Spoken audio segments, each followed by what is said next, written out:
Joe Pasillo and Joe Rossinello. And once more, let us go into the breach. Joe, this guy's dangerous, this guy Trudeau. Now, I don't need to tell you this because you're covering him, obviously, on a daily basis.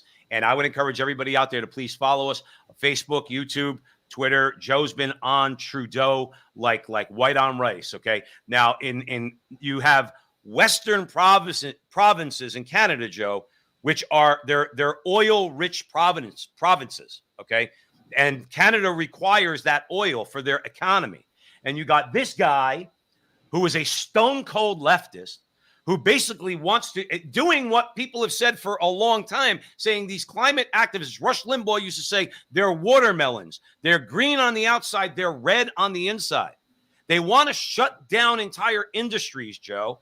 That's what they want to do. And Trudeau, he is way ahead of the curve. In America, it's not really taken hold yet. You still have, oil companies that have had a hard time under Biden. But with this guy, I mean, it's ridiculous. If you look right now, Joe, you have the people of Canada are not for this, what they're calling this climate transition, the agenda. It's everything that's good, that's emanating from the Canadian government. They want to drastically, most Canadians have been drastically underestimating the influence of human activity when it comes to climate change. Despite scientific consensus to the contrary, many Canadians believe in a mix of human and natural factors as being primarily responsible, which is the responsible way to look at this, Joe.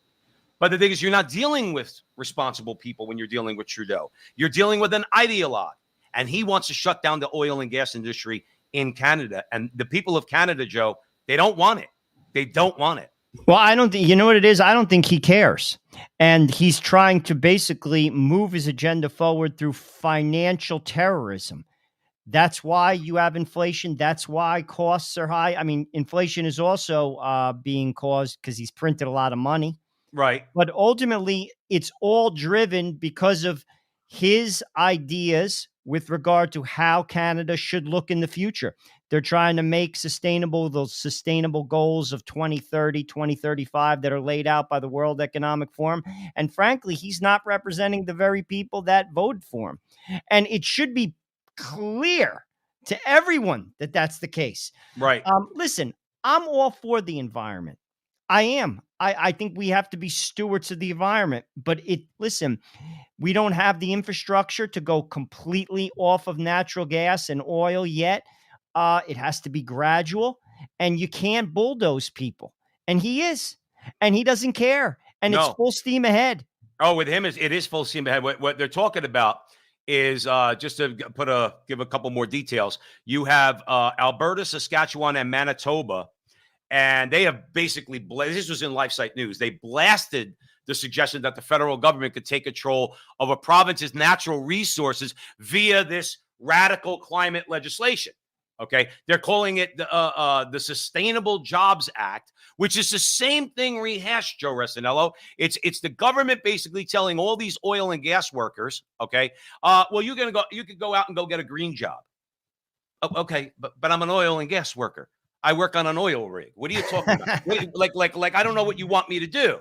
You want to re-educate me? You want to teach me how to be write code for computers? No, I go on an oil rig. I get oil out of the ground for the company I work for. I get paid buku bucks to do it, okay? Because some of these places, Joe, are so remote where they drill for oil in Canada. I know because my cousin works at one of them, okay? They get paid big bucks because they have to go out into the wilderness, basically, to go and get the oil. These are really good jobs. This guy here, this chidrul, as they would call him in Italian, okay, is going to try to convince these roughneck guys, oh, no, you're going to go out and you're going to get a green job.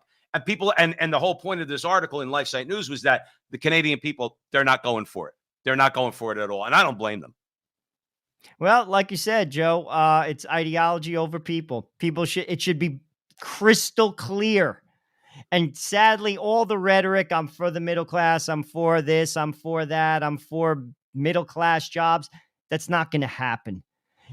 He has a vision of how Canada should move forward, and it's full steam ahead. You're just in the way. Too bad, so sad. Well, and that's what's going on globally too. You have the same people here in America. You have the same people in Europe. They just keep trotting out the doomsday scenario. They tried out Greta Thunberg, who says, "How dare you? How dare you?" I want to slap that little girl in the face. I'm not saying that literally, but I think somebody ought to put her in her place. They should She's give her a Saint little. Greta. They She's should just give Saint her Greta of the oil rig. Saint Greta of the new environmental religion. Whereas somebody, I mean, that's a girl who deserves one of her parents to go, get in the corner, go study something. Okay? She's not even college educated. No, she's not. But we're supposed to listen to her. Dude, Well, she I'm not speaks listening in front to of her. like the greatest minds in the world. She speaks Right. with it's insane. It's all theater, Joe. And remember, as far as theater is concerned, and I'll give you the final comment. See this guy here on the screen? People forget this guy's an actor. He's an actor. That's what he is. He's not a leader, just like AOC in America. She's an actress. She's not a leader. They were plucked out and put into these roles, and they were fed a script, and they're good-looking people, and they cry when they need to. Joe, they cry on cue. You've been following Trudeau. That dude cries on cue better than Maureen O'Hara. Action, Justin. He does it perfect. All right. Final comment, Joe. Listen, I think the Canadian should be able to shave his head and tar and feather him. That's what he needs. I want to bring back the stockade, Joe Pasillo. He needs to be in the stockade for 24 hours. A little bit of cold Canadian air. Maybe it'll open his eyes. Maybe it'll open his eyes. Either that, we're going to send them over Niagara Falls in a barrel. That could work too. Thanks for joining us at the front line with Joe and Joe. Stick around for more great content.